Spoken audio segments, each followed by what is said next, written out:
If you're participating in the Global Virtual Design Sprint, there's going to be some rules that you have to be aware of in terms of your conduct, as well as how to get along with your team that you're eventually going to be working with. In this video, I'll briefly go over what those rules are and what you have to keep in mind as you're moving forward with this event. So let's go over the code of conduct for this event, and we'll briefly touch upon team norms. The code of conduct you see on this screen is fairly self-explanatory. You want to be respectful of other people and their privacy. You definitely want to speak up if something that someone says bothers you or you have issues with it. Don't share any intellectual property or legally protected information on any of the public channels. That's a big no-no. If you can't resolve an issue, feel free to contact me directly or someone who's an administrator for immediate help.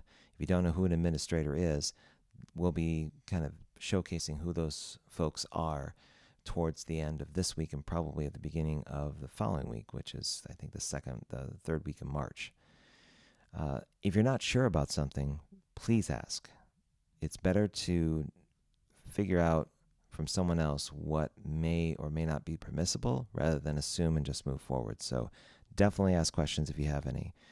And finally, if you knowingly violate the code of conduct, and knowingly is a very key word, we're totally understandable for mistakes, but if it's something that is intentioned and it's something that tends to persist, we'll probably ask folks to leave this event if it's becoming too disruptive. For team norms, generally those are created once the teams are brought together. They're optional, but the idea is that they're built for the team, by the team. A good way to do this is to think about previous team experiences you've had in the past, whether it's a project team or a volunteer team, and think about the good things that really worked for you on that team and what things really didn't work. You can use a general note and vote mural to kind of establish some high-level team norms, but they're always good to have in case you need to fall back on them during times of collaboration and discussion where points may get lost or a heated argument may come up. You never know. So your to-do for at least watching this video is joining the Slack channel, and the address is listed on your screen. You can also request an invite directly from me. You want to join channels when you join Slack that make the most sense to you. For example, you'll find a number of regional channels that start with Reg 1, Reg 2, Reg 3. These are meant to be repositories for people that are not only in those regions, but when forming teams or switching teams will be invaluable to you in terms of understanding who is active, who has room for other people, and being able to collaborate in the same region, more or less. For the roles channels, such as sprint facilitators, sprint designers, those try to categorize people by their discipline or their profession. So if you want to network with other designers or to share and collaborate with other facilitators, those are perfect channels to join and get involved with. There are two that correspond directly to your entry into the GVDS as well as contacting me.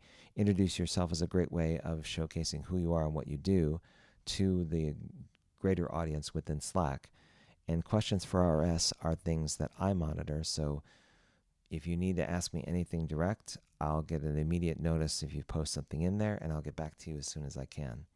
And finally, if you have a special interest or something that you want to create a channel for in the Slack channel, feel free to create something that has hashtag team _ whatever it is. So it could be water cooler, it could be water skiing, it can be team travel, whatever it may be. Those channels allow people to basically self-identify a topic of interest for themselves. But no matter what you decide to do, be sure by next week to join the Slack channel. Once you're there, I think you'll be set in terms of updates and things that'll be coming very soon. Thanks for watching this video. If you have any questions or comments about what you just saw, feel free to post below. Otherwise, like and subscribe at your leisure, and stay tuned for more videos about the Global Virtual Design Sprint.